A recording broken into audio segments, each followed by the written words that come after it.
You want to know a terrible secret I've been keeping from you, Ryan? Yeah.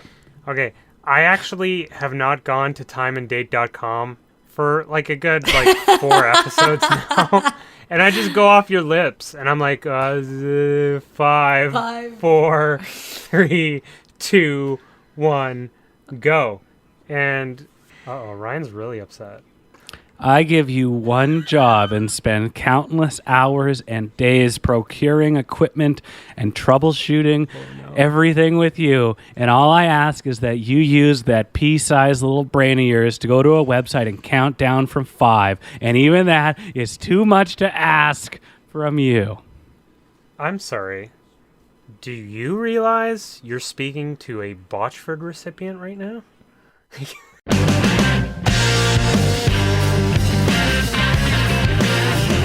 We get a lot of shots. Everybody come to the net. We just have to get more and more pucks to the net. I'm about to listen to Pucks on Net. We used to talk about in Vancouver getting pucks on net. Pucks on net. Getting pucks on net. What were you saying about putting pucks on net? Pucks on net. Pucks on net. Just got to get Pucks on Net. Pucks on net and driving and making it a hard night on them. Live on tape from a myriad of locations. This is Pucks.net, a Vancouver hockey podcast that doesn't talk about fantasy, but probably will talk about fancy stats. Another satellite hot stove edition of the podcast, because we are following the province's rules and regulations regarding the COVID-19 virus. My name is Ryan Schapp. I'm going to be your host of the evening to you.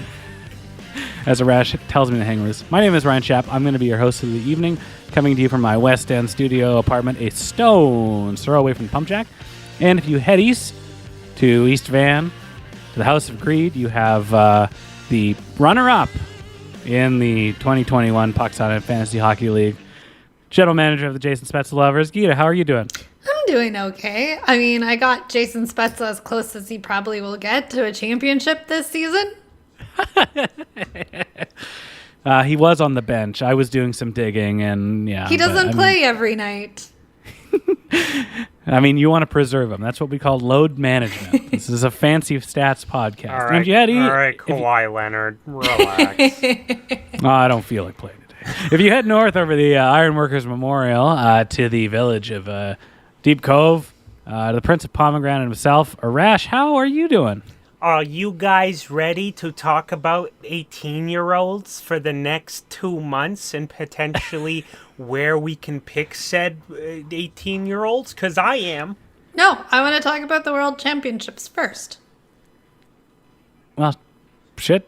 There goes I'll just throw the format out the window. This is yeah, sure. I mean, if that you seem really passionate about it. I was just improving. But no, Geeta, World Championships, go. Good question. It's late May. That always makes me. Are you fucking kidding me, right? Wait, you're not jazzed about it? It's also a pandemic where nobody's going to go. Yeah, no one's. Even Ryan Smith, he's like, I don't think I should make it this year. I like Canada. I don't love it. But no, doing fine. The Canucks are eliminated from the playoffs. They're playing. Whoa, that was our big breaking news we were going to get to, Arash. The people don't know this yet. They do know it. They're probably they probably clicked Tankathon a million times, being like, guys, look, they won the first overall pick after 92 clicks. It's happening. 92. But they still have half a season left to play. Jesus Christ, they do. Yeah, they're going to be playing all night. Well, thank you for joining us wherever you got us from. Make sure you follow us on Twitter at PucksOnNetCA or PucksOnNet. Arston eats stickers all the time. This week, Snap Stash just wants to point out that Karsten Gully is an illiterate jabroni who looks like a goddamn bird. Wild card, bitches. If you...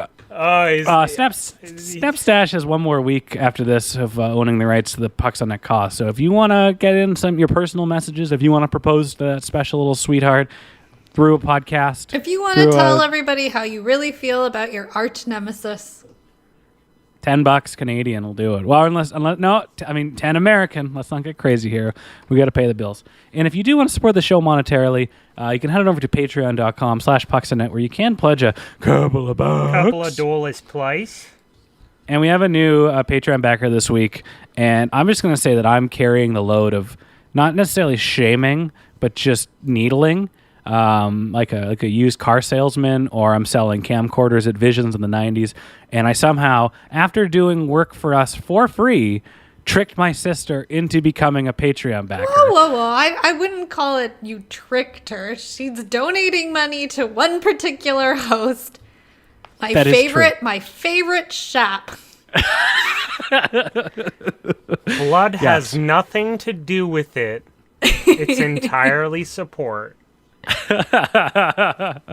Yes, I'd like to thank my sister for donating $5 American dollars a month. And if you do want to support the show, go to patreon.com/pucksonnet. You can listen to our bonus content. You can get our show notes, my cheat sheet that I put together at the end of the week. And you can even watch it in video, so you can see what record is over my shoulder and what... fuck it. You can already watch the clips on our YouTube, which you should go and subscribe to. And you can already see what's back there, so you already know. I think it's really sweet that Amanda is willingly donating to us as opposed to your mom, whose credit card you took out of her purse. Wait, what? That is... Hey, whoa. That video, that security footage was I am doctored. sorry. Wait, everyone. Hold on the mortadell right now. Ryan Shep, are you telling me you went into your mother's purse? She's working like 60 hours a week trying to buy you them Game Cubes. You stole money from your mother's purse? What is this? I was a moment of weakness. It's a moment of weakness. What do you And mean? it's that moment of weakness. Ryan, I have moments of weakness. Okay? Like me going by and seeing 50% off Danishes at Safeway. That is called a moment of weakness. But stealing from your mother when she raised you in Abbotsford. And Calgary. Oh, fuck. The hellholes of Canada. Welcome, Calgary. It just gets worse from here. Wait, why did you take money from your mom's purse? My mom voluntarily supports us on Patreon. There may have been a time in the last... She's done it for about 4 years, Okay. since we started. But there has been a time where I said, Mom, I'm just looking at the payouts. Have you updated your credit card? You are the worst human being. I am now debating whether I want to be on the show anymore. Wait a minute. You're ready to tell me you okay, I'm totally fine with your parents supporting us. Amazing. My parents support us. It's fine. I mean, not monetarily, but like, you know, they haven't like called the police and put me in an insane asylum. The fact that you like called your mom back up again and was like, Mom, check those last 4 digits. Do they say 2020 or 2021? I was just looking out for her. Like, she probably has some auto pays, you know, and you don't want the gas getting turned off or the electricity. So I'm out here doing people favors. And if you want me to remind you if your credit card has been declined or expired, you go to patreon.com/pucksonnet. You pledge $5 American, and I will look and I'll say, oh, this guy, this person didn't go through. Let's make sure everything's okay. So I'm doing favors. I'm doing services here. Oh, God bless you. You shap. God bless the shaps. Really. Well, on to more pressing matters. Arash, you hit the nail on the head. The Canadians have clinched their 4th spot in the Canadian division, and it has felt like Groundhog Day because the Montreal Canadiens have had that 4th spot in the Canadian division since, I believe, early February, back when you could still eat in a restaurant, and I guess that's all you could really do. So the playoffs, they're not quite set. The only thing that we know for sure is that for the first time ever, the Florida Panthers are going to be must-see television. They're playing the Tampa Bay Lightning in the first round, and that's been a delightful little chestnut of a season that series. That series is going to be the best of the first round. Mm-hmm. Oh. They've already begun killing each other. And Florida's good. Florida's what stupid happened? Good. I don't know.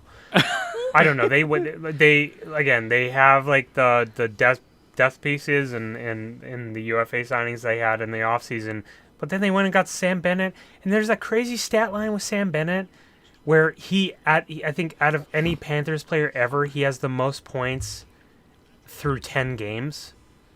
Really? Yeah, he has like 14 points in 10 games or something crazy like that. Okay. Passing Pavel Bure. So Okay, well, nothing my makes eyes sense just- anymore. My eyes just bulged out a bit when you mentioned the Russian rocket. Okay, Undertaker, you need to relax. The spicy stat that I read earlier is where is it here? As I pretend to look smart, Vasilevsky, who you could make an argument is the best goaltender in the National Hockey League for your Tampa Bay Lightning. He has given up 4 goals through 2 periods Saturday. He gave up 4 goals through two periods on Saturday. Right. And it's only the 3rd time this has happened in his last 73 games. All 3 instances were against the Florida Panthers. Amazing. And that stat was before tonight. And they played the Panthers just beat the Bolts 4-0. Right. Amazing. They're in their head. Amazing. They're absolutely in their head. And yeah, out of all the playoff series, I just feel like I don't know, like, oh, Montreal, Toronto. Listen, we've seen Montreal, Toronto for like 4 months. We're fucking over it. Give us like the weird, this is the first time in the history the 2 Florida teams are playing against each other. They pretty much brawled tonight, and this is before they're going to get into their series, which, you know, the NHL is coming out and saying, hey, we're starting Saturday. Sorry, what's the bad blood between Tampa and Florida? Just division rivals and nothing too crazy. It's not like the Battle of California or San Jose versus Vegas. Like that was a rivalry built in playoff rounds. This is just 2 bigger teams that are all like they're just very well built teams, both from an offensive and just from a toughness standpoint. And I just think that. I think there's a little bit of pride on the line, and the Tampa Bay Lightning, maybe aren't as and big as good as they claim to be, and it's just bubbled up. It's been delightful because they played each other so much this year, just like we've seen the Calgary Flames play the Canucks 162 times this year, like a baseball season. You're bound to get pissed off at one another. Yeah, 100%. But that's just so cool, and I think that's going to be really awesome to see. And yeah, Florida, man. Just even like Ekblad going down and they haven't really skipped a beat. Like, people forget about that. You know, it's pretty crazy. And you know the other thing, one random thing I did not notice and I really wanted to bring up on the pod because you brought up Vasilevsky in terms of like really great goaltenders. Have you guys checked out UC Saros' stat line this year?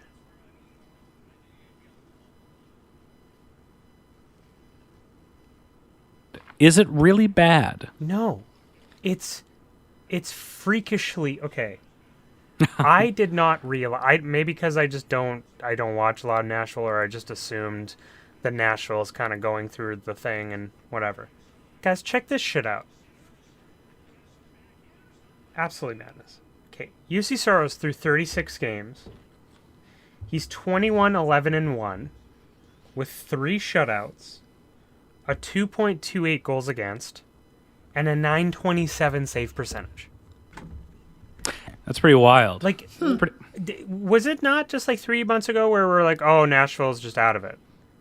They were like, we just thought, oh my god, they have Duchesne and Johansson down the middle. They have so much money tied up in these contracts. Oh my god, they're gonna have to trade and now it's like they just went on like a Blues type run.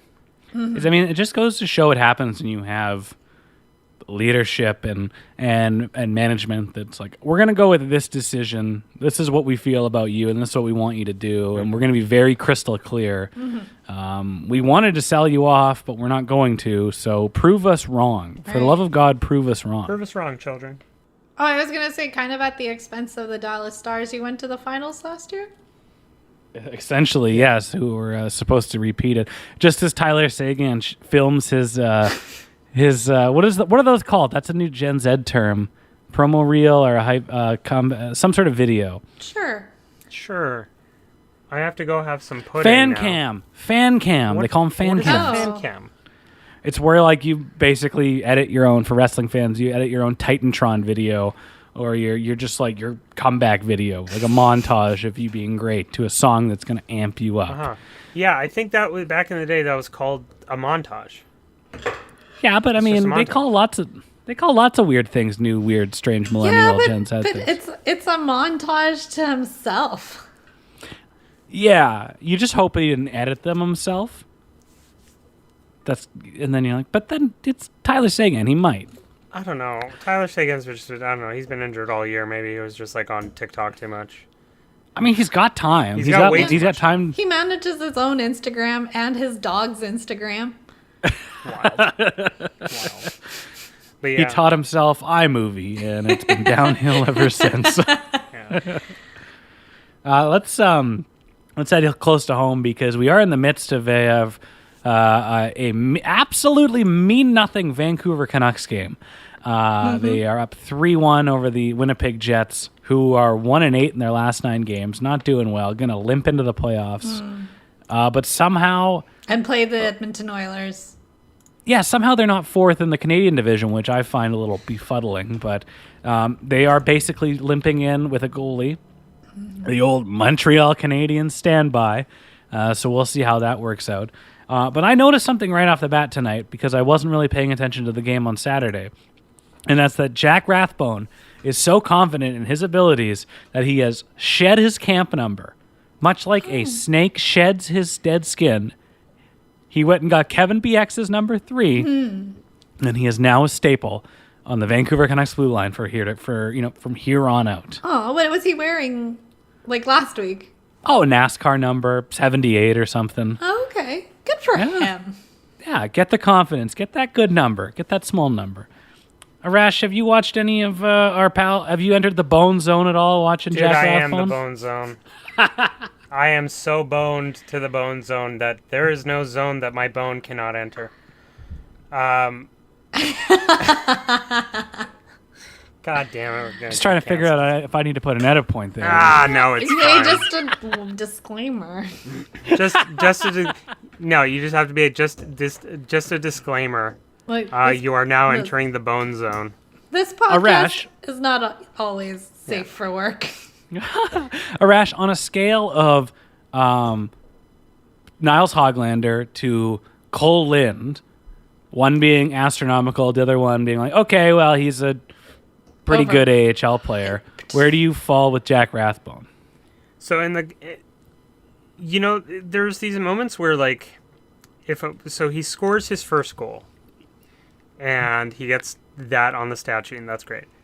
But sometimes you watch a rookie, and this rookie makes plays that are just with such poise, or at least in an idea that this player, it just seems like he's been there, like he's already been, like he's playing on the first power play at the beginning of this game. Like they almost had pretty much a 2-minute power play of them just in the zone. Jack Rathbone is with Hughes at the point, and like I joked about it, but it's like, do you like if Luke Hughes is there in the draft, do you even bother? Like this Jack Rathbone kid is the kind of the truth. Like he's amazing.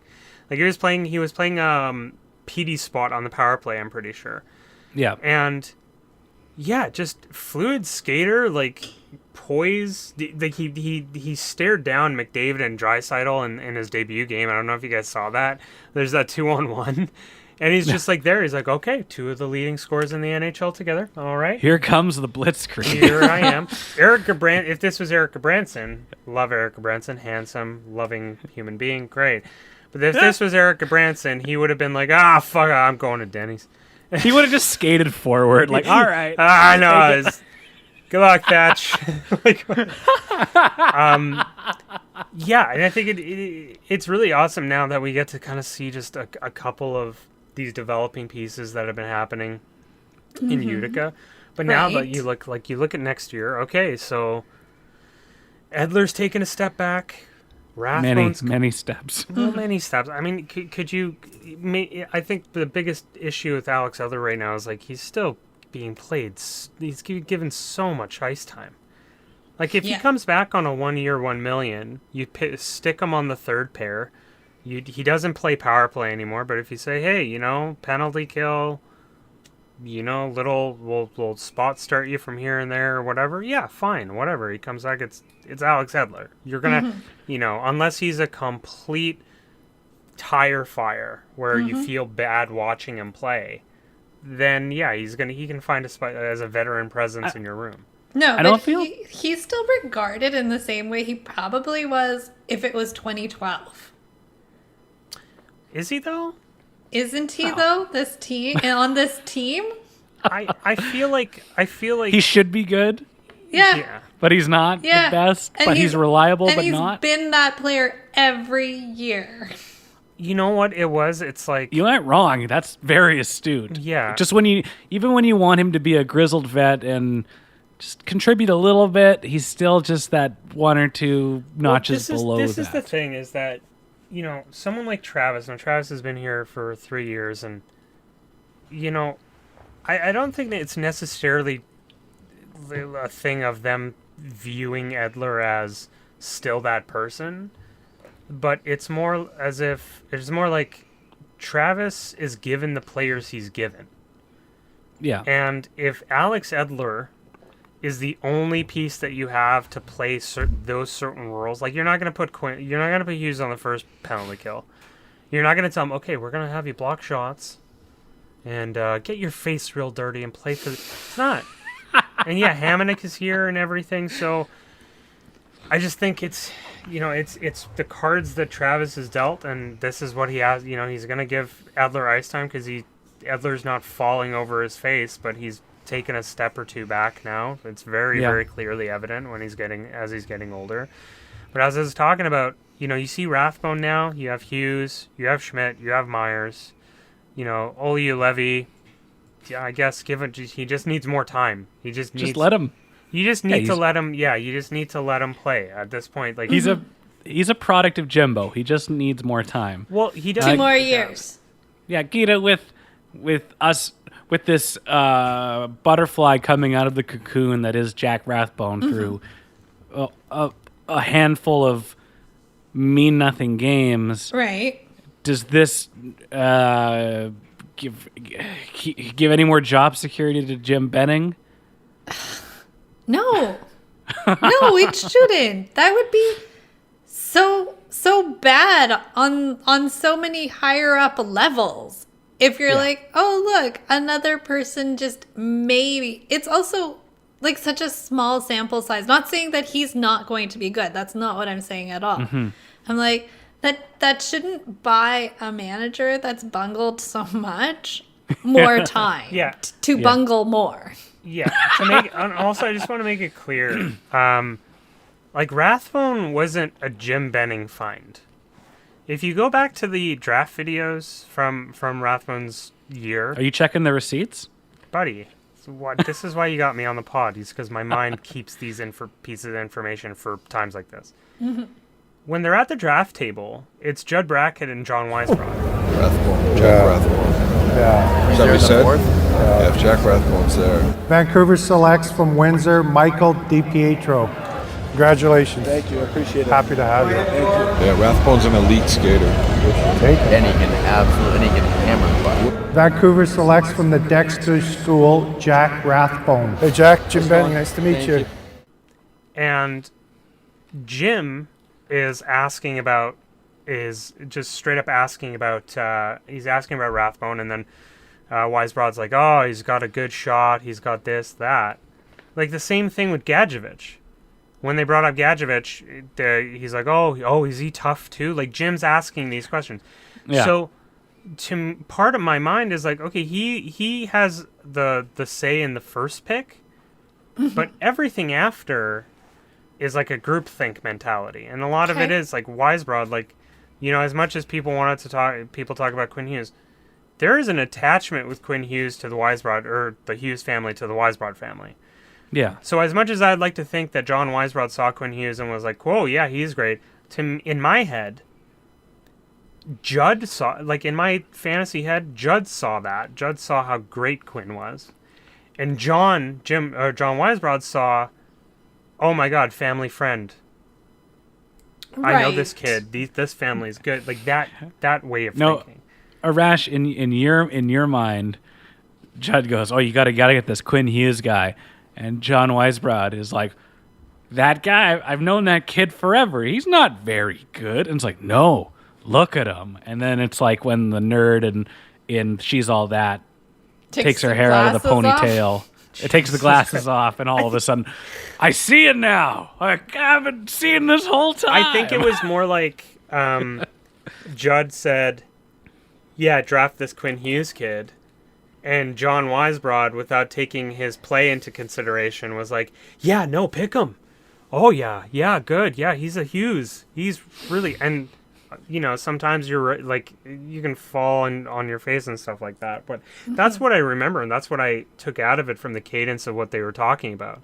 Like, you even see John, when Quinn is picked, he's mouthing the words Quinn Hughes. Because he's just so stoked to get one of his old pal's sons, like, into the roster. Okay. But, so, in terms of, like, Rathbone saving Jim, man, Jim's going to be here forever.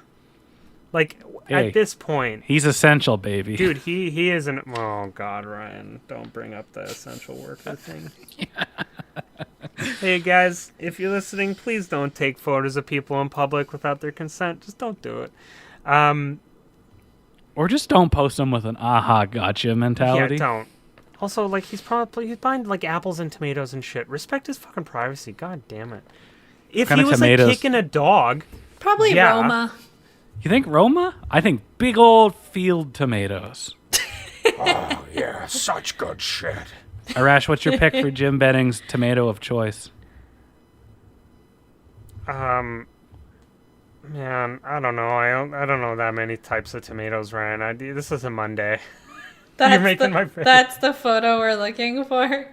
Yeah. Jesus. Show us the damn bag. Show us the damn bag. What's in the bag? What kind of Oreos is he buying? Regular or double stuffed? Regular. Double stuffed is for children who think it's better. It's not. I think he'd go thin. Thin. They're easier to snack on. Oh, yeah. Okay. Well, that's fair. We don't all have the discipline of landlord Geeta.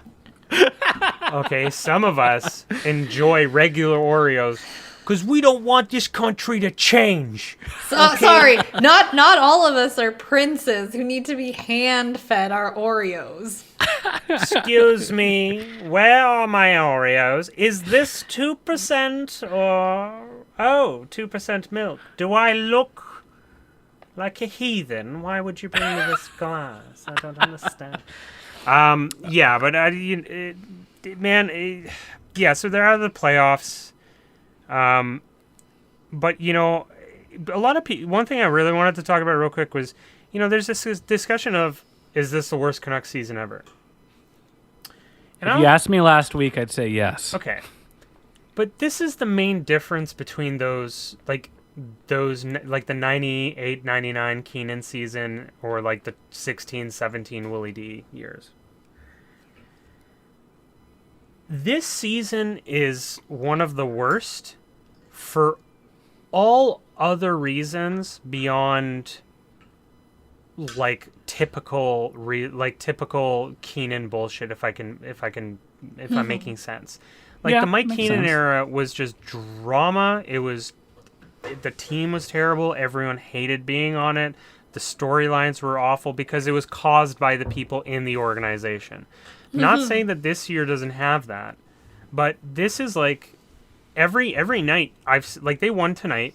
Their finals 3-1, but every game, they've come out and they've tried and the effort's been there, but they're also dealing with COVID-19, which has an impact. For anyone that's saying, oh, they're playing, it has an impact. Just because they're out there playing at 60-65%, you shouldn't just use that as a reason to be like, well, they're out there. No, it's a big difference. The NHL very clearly did not give a shit about these people being at 100% before they got back. They very clearly didn't care. So this season going the way that it did, the fact that they have 6 games left to finish up the schedule. Yeah, 6 and 9 days. 6 and 9 days. This is one of the worst seasons in Canucks history for anything. Like, this isn't the darkest days type worst season. And I just wanted to bring that up. And I don't know what you guys think, but the fact that they're getting through this season, and the fact that they're going to get through all this shit that's happened in the last 6 months, has brought kind of a shining light moment of the resiliency of the people, the players and the coaching staff. I will be very clear. The players and the coaching staff. Yeah.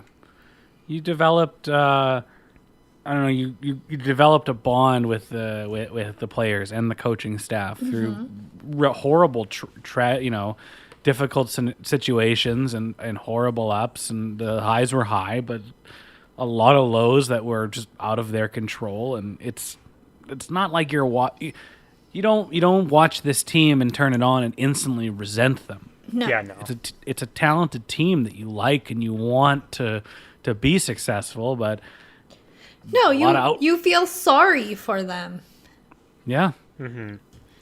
Yeah, you feel still sorry feel for something. Yeah, you feel sorry for them, but it's also like, going back to the bubble last year, like they showed that they have this inner resiliency, and the thing I think that's the most frustrating right now is this. No, I go like that, Ryan, because I'm like, it feels like it's this. We're talking about the same shit every week. Yeah. Every Sometimes. year. No, this week especially because this year especially just because there have been so many problems happening with this team, and we have not heard anything from the people that make the decisions. Yeah. Yeah. And I look at this squad, and it pisses me off that these financial decisions are made that we can't get more support for these guys. We can't bring players that are like where Travis Green guys in six games. Travis Green can just he's like, okay, bye. He's getting up. He's leaving. He's going to Southern Seattle. California. And Jobs what are you opening said up. earlier, I'm like, this guy's been working with the players that he's been given. Yeah. He hasn't been given a lot to work with, and yet he's been expected to do a lot with it. Yeah. Yeah. And I mean, Arash, you beat that drum every week on the show where it's like, this is not a team that is not trying. This is a team that is doing everything they can within to the best of their abilities, encompassing everything that's happened with COVID. They're trying. It's so goddamn evident that they're trying. Even when people want to single out JT Miller, and I get it. JT Miller, like a few games ago. I do not get that. Is the laziest, idiotic, shittiest argument a sports fan or a member of the media can make. Well, you remember early Kessler. So when you remember, before they made it really to the final, it was like Kessler and Burroughs, they talked about how they came back and they wanted to keep all that dirty stuff. Like in between the whistles, they wanted to get away from it. During the game, fine, but in between the whistles, don't start this hood rat shit. Don't go teasing David Backus about his wife. Like, don't. I was gonna say, for those that need a good reference point, just Google Burroughs Kessler trash talk David Backus, and it was like, it was a level of immaturity that you that even didn't to this want day, as a fan. even to this day, like even back then, I'm like, oh, that's kind of weird, but you see that glimpse in JT Miller where it's like, yeah, he just needs to channel a lot of that stuff in the right direction, and he's 27. He's not even halfway through his career yet. He's 27. Well, I'm going to speak for everybody here that we were all perfectly mature and fully grown emotionally long before 27. We didn't make any mistakes or acted out incorrectly in high pressure situations. So that's all of us. So it's only a problem with JT Miller because we all know what happens at 27. You are wise beyond your years at that point. Yeah. So it just gets back to like, man, I just wish I'm just so baffled about how, like, have they just chosen not to engage with the fan base? Like, they've left everything to the players and the coaching staff. We're seeing these players try their hardest, and every week or every 2 weeks, some crazy thing comes up. They've kicked the can down the road so much that the road is now ended. Like, there's no road left that you can kick it down. It's like, there's a cliff. You're going to lose the thing. Stop kicking the ball. Like, you can't.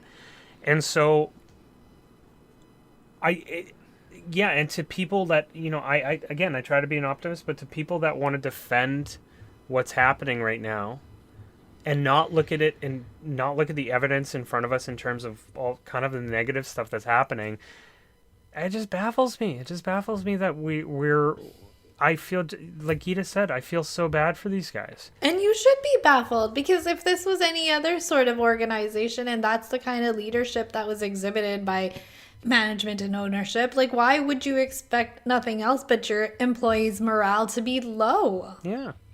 They have nothing, like, what are they working towards? And as fans, like, what do we see? We see so much disrespect from the people that want our money. Yeah. Yeah.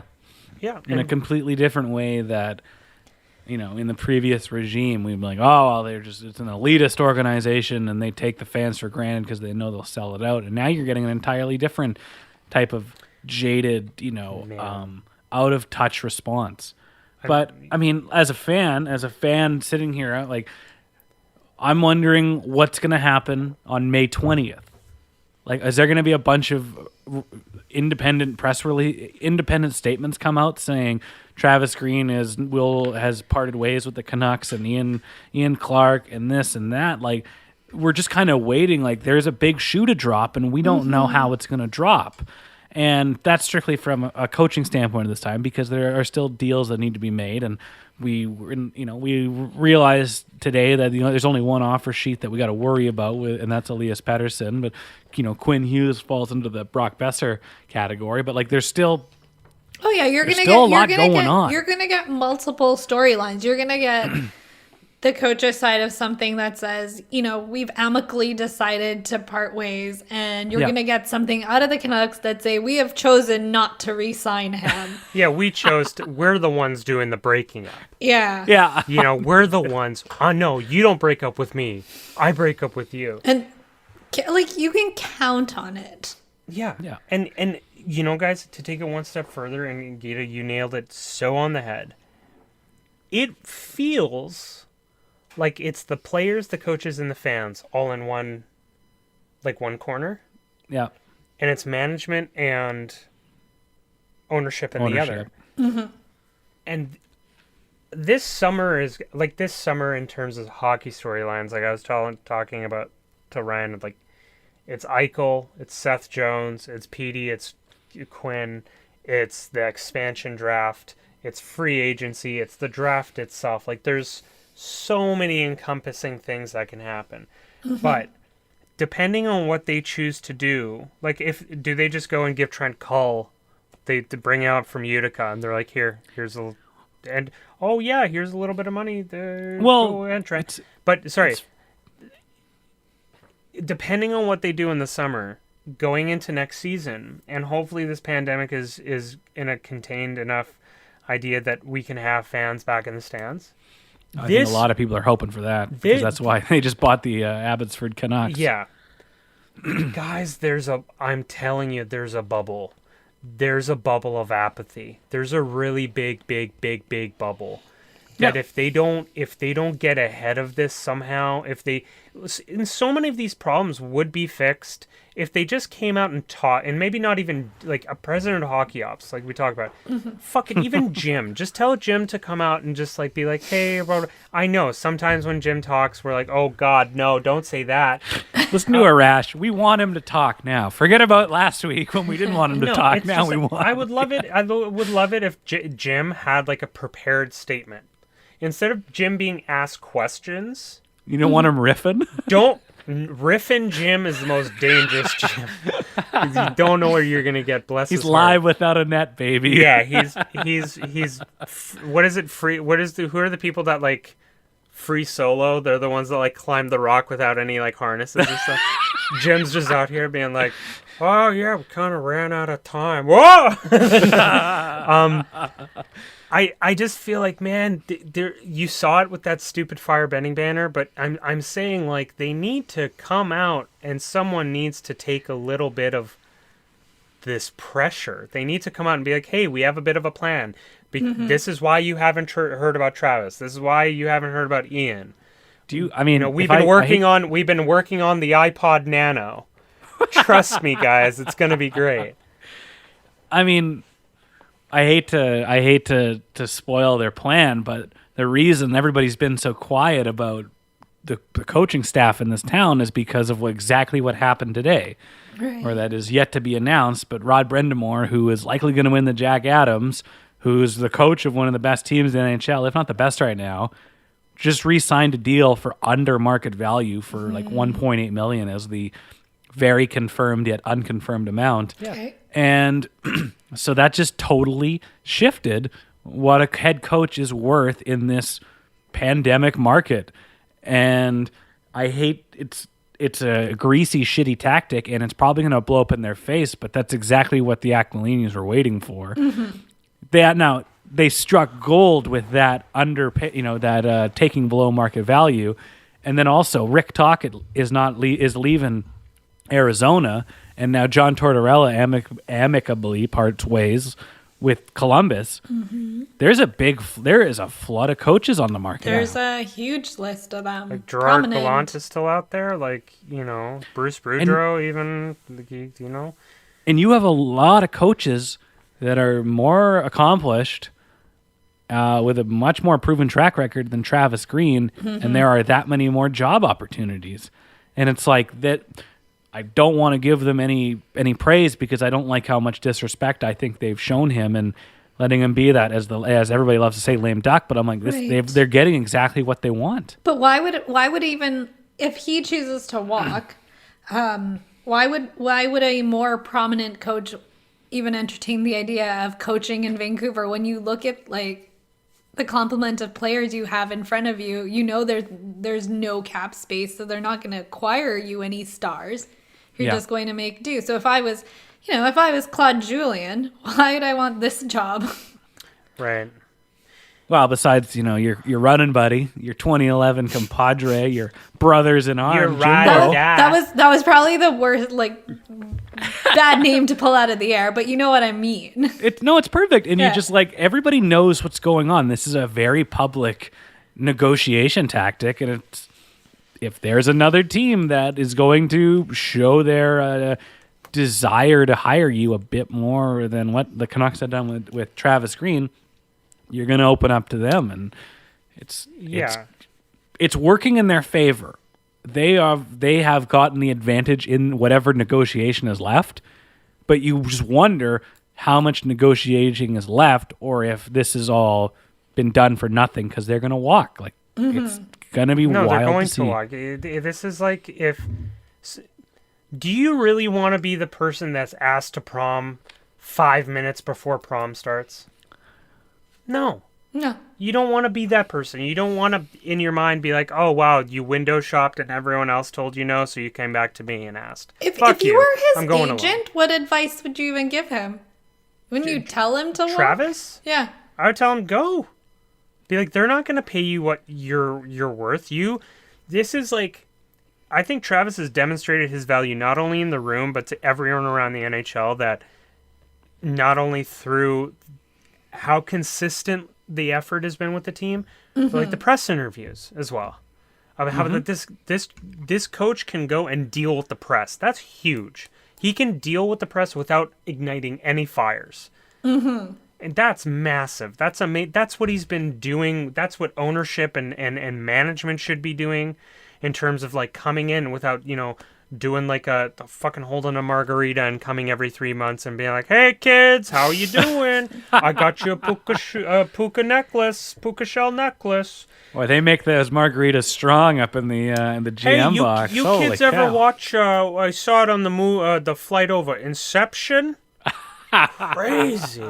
What level are you on? I think it's done, and so I think, man, like, this is the problem. I hate speculating on this kind of stuff. I mean, but it's also the fun part. The fun part to me is like, okay, like they have $10 million in cap space, or they have these picks in the draft is coming up. Who, like, that kind of cool speculation that can have fun on. Not like speculation where it's like I have no information to base any of this on. You're speculating on chaos too. Yeah, it's what level of chaos, guys? I'm gonna be honest with you.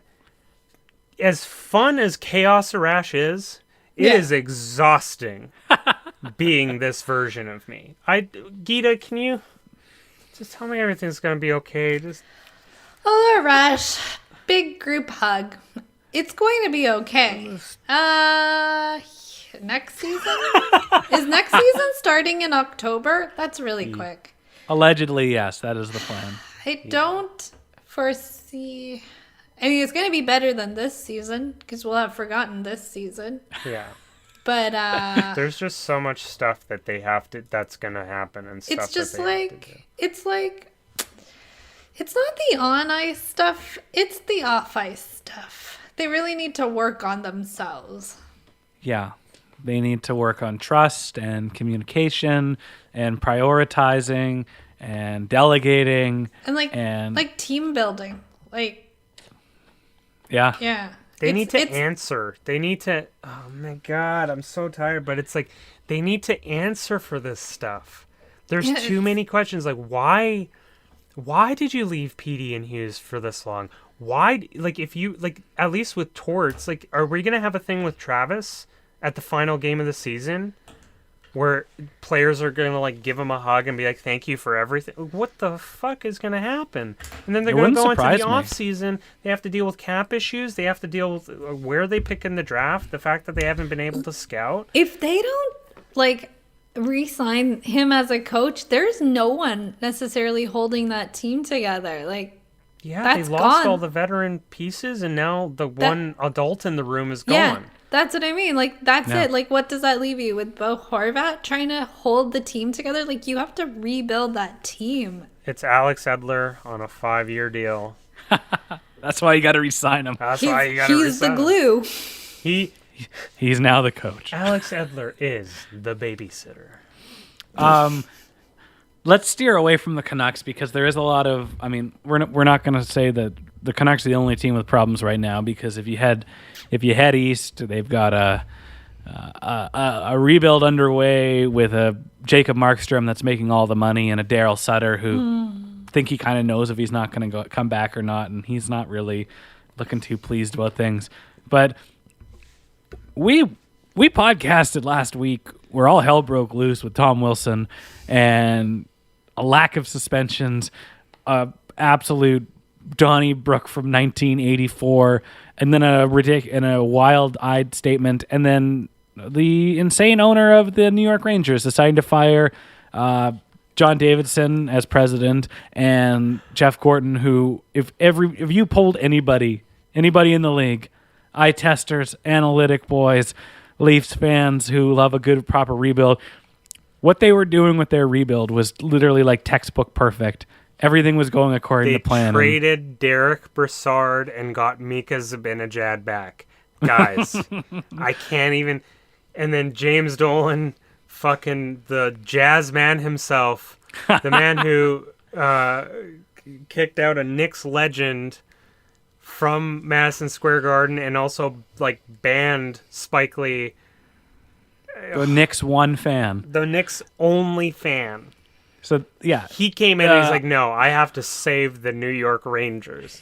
Yeah. So apparently, if you have a bad couple of games against the Islanders, and you're not tough enough in the eyes of your billionaire and eccentric owner, all hell breaks loose. So, I mean, it. And the suspension stuff was wild. Wilson gets a 5, and then Buchnevich calls the bluff by spearing Mantha in the face or cross-checking him in the face, and then he gets one. He gets one, Yeah. and then Zach McEwen got one. Yeah. I'm like, what? Zach McEwen got one based on which camera angle you were looking at. Exactly. And people and then who got the suspension for the unsportsmanlike? I can't remember, but there was a lot in. A bunch of people got fined in the Bolts and the Panthers game on Saturday. I don't know who you're speaking about right now, but it was it was suspensions for everything after that. Everyone. One for Arash. What? What did I do? You know what you Nothing. did. No, do you have any evidence? Do you have any evidence of what I did? Well, if you look at this cell phone video. If you look at this grainy video that we filmed on a Nintendo Game Boy camera that was released in 1997, you will see clearly. You know what chaps my hide is that we went on a good rant last week about how you're not supposed to be suspending based on the outcome or the injury. You're supposed to be suspending on the act. Yeah. So if you say that about Zach McEwen. He essentially need a Darnell Nurse while he's laying on the ground in his head, which the act itself is very bad, and that's a precedent you can't set. So you should suspend him based on that, no matter how hard he hit him or not. That being said, you should have done that with Tom Wilson a week before, and all the other nonsensical decisions you had to make leading up to this. So, I hate that I have to agree with Department of Player Safeties with McEwen, but everything else that Vucinovic should have got more. You cross-checked a guy in the face. Yeah. That's really bad. You shouldn't do that. Daddy, wait a second. Hold up. I just saw a Derek Queen with an open sign. Wait a minute. Tom, this is the thing that chaps my butt, is that when you're Tom Wilson, there's so much defending and be like, well, it's a scrum, and, you like, all this stuff, I'm like, wait a minute. Tom Wilson does not get the benefit of the doubt that it was just a scrum. He's lost that. He's lost suspended that like 42 times. So now he's in this penalty period where, you get in a scrum and you do anything that's kind of sus. 1 gamer, 2 gamer, 5 gamer, whatever. Yeah. This is the bed you've made because you can't play on the line. We shouldn't treat players as if everyone's a fucking darling all the time and past and priors do not have any effect on what happens. It's no. If Rafi Torres hits someone and it looks somewhat violent, he's lost the benefit of the doubt to argue that he tried to make a clean check. Right. And then, so it just baffles my mind that, the McEwen thing, but then, Nurse came back and just started, cross-checking him in the neck? Yeah. What and he tried to take him down in the fight to, kind of scoop slam him. None of this makes sense. And none of it makes sense. Well, that does, what Tom Wilson did and the way that it was responded to doesn't make sense. The lack of a suspension. Yeah. But then you have their social media team encouraging violence, and you're like, no, the intent was there. Yeah. There's an intent on several levels within this organization. they condone it. Yeah. Sorry. We're being so tough and bad for your Pipsqueak team. Well, and before this, Alex Edler gets a 2-game suspension for being tired and accidentally. 2 games. That's the lengthiest suspension anyone has gotten this month. Which means Pavel Vucinovic would have had to remove all of that guy that Capital's teeth and orbital bone, and then he would have got an Alex Edler worthy suspension. Yeah, it's wild. And the Department of Player Safety, man, the discourse on this has been just so shitty, and. Nothing makes sense. That's why it's so shitty. Nothing makes sense, but also you have these boomer fans or these people that try and continually gatekeep what old hockey was. Yeah. And I'm like, listen, man, is that why Don Cherry kept trending over the weekend? I know. It's so funny you bring that up because Geeta, I would be like, oh, Don Cherry's trending. I'm like, did he? Yes. Did he die? Yeah. And then I'm like, okay, no, he didn't. Well, what did he say on his shitty podcast? And it's there's nothing. It's just anytime something happens, imagine what Don Cherry would be saying. I'm like, listen, can we just something that would get him canceled? He would be so canceled this year. Yeah, he'd be so canceled. But it's just people come. The thing that blows my mind is you have people that gatekeep what hockey was before. And they just don't understand. It's listen, you don't get to dictate what hockey was before and now and in the future. And then tell newer fans that their way of thinking about a game sucks and that it should stay that. No, you fucking had your moment where you were the future, or you were, the influence and whatever. And what they don't understand is when you get you love rough and tumble hockey. Well, guess what? You're gonna be eating applesauce out of in a home pretty soon, and the young people that you keep suppressing are gonna go and have more expendable money. They're gonna go and they're gonna have the ability to spend more on a product, and then dictate what they want that product to be. And what do you think the NHL is going to do?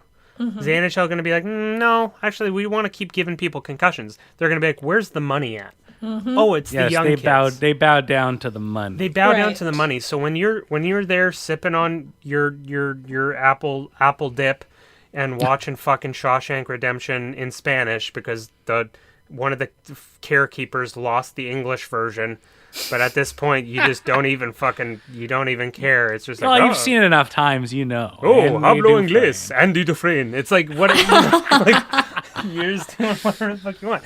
So, man, yeah, it just boomed me. The boomers boomed you. The boomers boomed me. Yeah. Okay, well, I'll ask this question. Niels Hoglander scored his 11th and 12th goal of the game of the season. His 11th one kind of stopped me in my tracks. It's everything I wanted to see out of the Canucks this season, and that's break up a play in the defensive zone and use speed and skill and ability to create a scoring chance and then score on it. So I'm going to ask each of you the same question. I'll start with Geeta. There are 5 or 6 mean nothing pointless games that don't matter anymore for the Vancouver Canucks. What do you hope is accomplished in those mean nothing games? I know that they're just kind of playing things out. Just give the guys that need that ice time the time to play. You don't need to see any more out of Alex Edler. He has nothing left to prove. But, that's right. But yeah, let Hoglander show what he can do, and Rathbone and Julevi. Give him all the ice time to make up for the fact that he didn't get to play in the month of April or March. Yeah. And whoever else needs that ice time as quote unquote training camp, because before you know it, training camp will be here. Before the Stanley Cup Finals are done, training camp will be here. Essentially, yes. There will be a long weekend, and then it'll be into training camp. Arash, what about you? 5 games left in this mean-nothing Canucks season. Yeah. So, pretty much essentially what Geeta said, but it's also to reiterate with veterans and veteran players is that they just want to go home. Like, for rookies and younger players, a lot of this stuff is an audition for next year.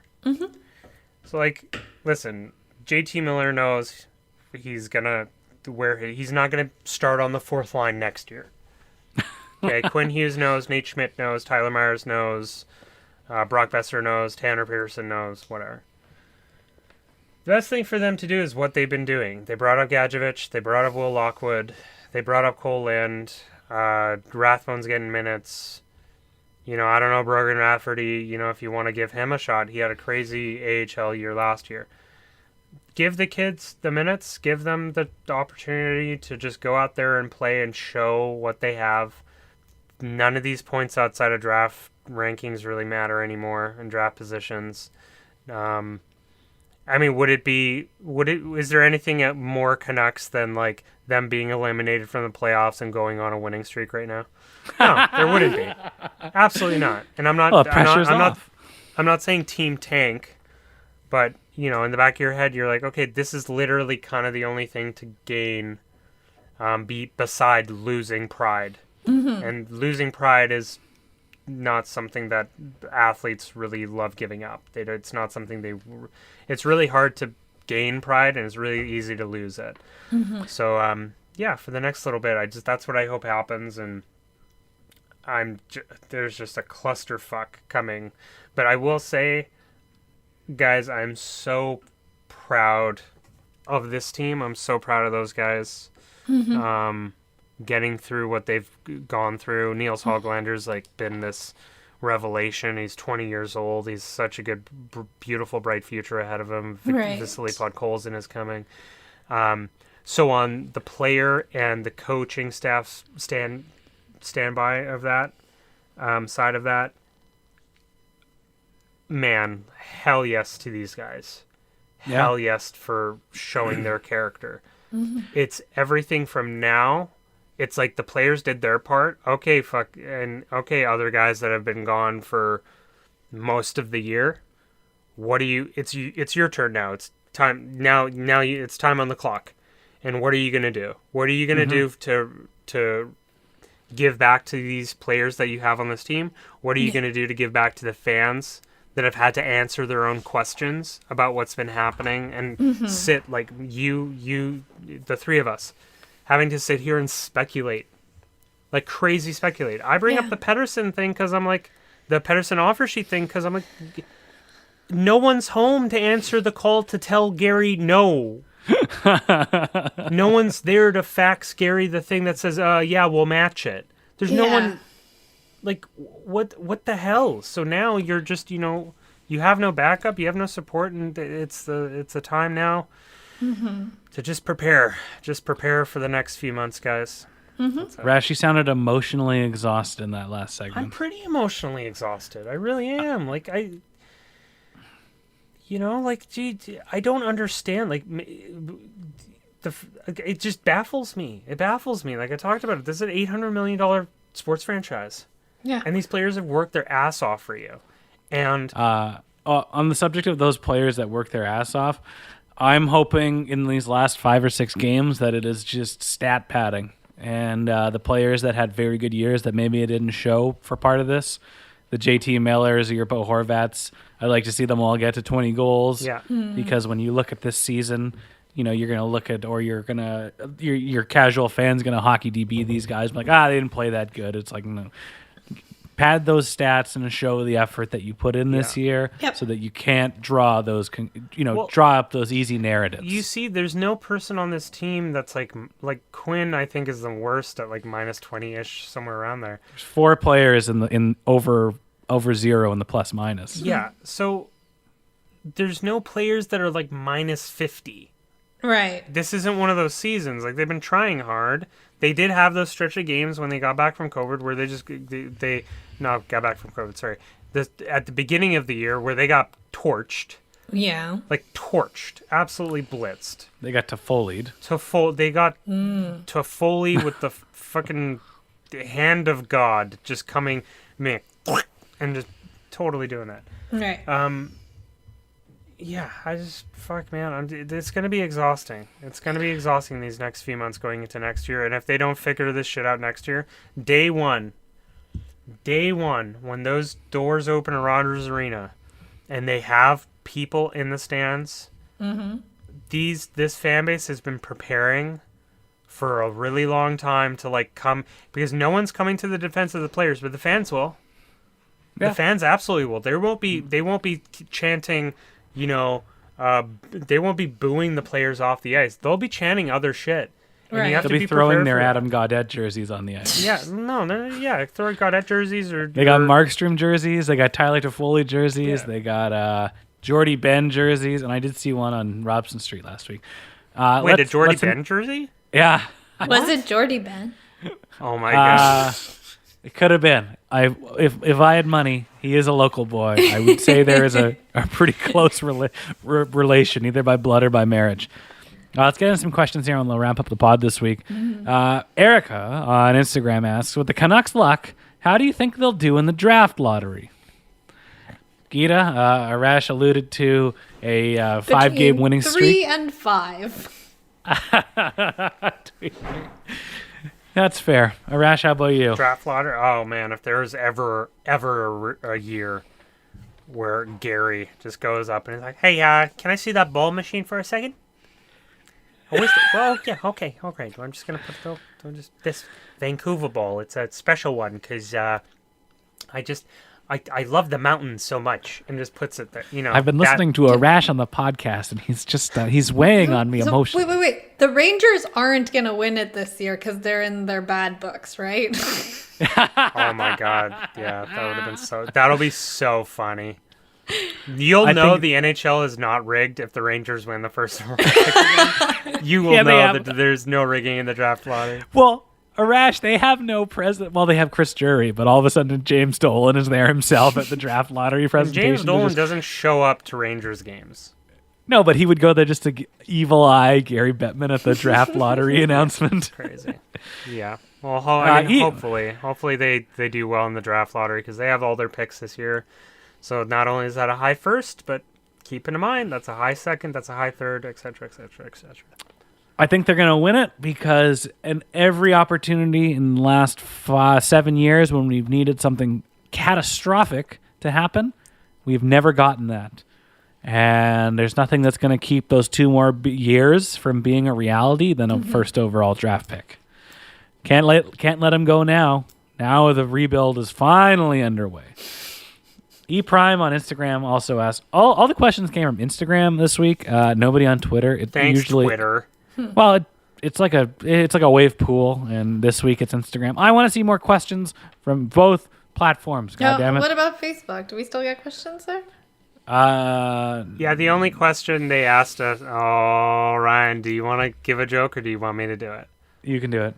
Yeah, the only question on Facebook that we got was that why we're a bunch of chickens and sheep, that it's the seasonal flu, and whether or not we love that Bill Gates is in our bodies now with the vaccine. E-Prime asks, Red Wings fan here, can the Canucks pick up 5 points over their remaining games? And basically 5 points would catch the Red Wings. So they've got 3 more to go. Will they do it? Geeta? 5 points in how many games? 5 games? They need 3 more points. Oh, he asked this more question points. last night. Oh, okay. Yeah, I could see that happening. Arash, how about you? I have discussed how afraid I am of Steve Yzerman on this podcast enough. The man should have the man can do whatever he wants. And he will. He's Thanos. He is the Thanos of the NHL. I love Steve Yzerman. And for him to continue to get more picks, it terrifies me. Matthias Fallman, day 1, ride or die. Should Edler be released or not re-signed? It's clear he can't keep up. I'm over... We had a real Groundhog Day conversation about Alex Edler on the show this week, where it's like, by golly, maybe if they just limited it, if his role was defined as this, but as long as he's on this team, you kind of hope that with the new coaching, which will inevitably be coming, that he would get a more defined role. But I'm kind of over trying to figure out what Alex Edler is.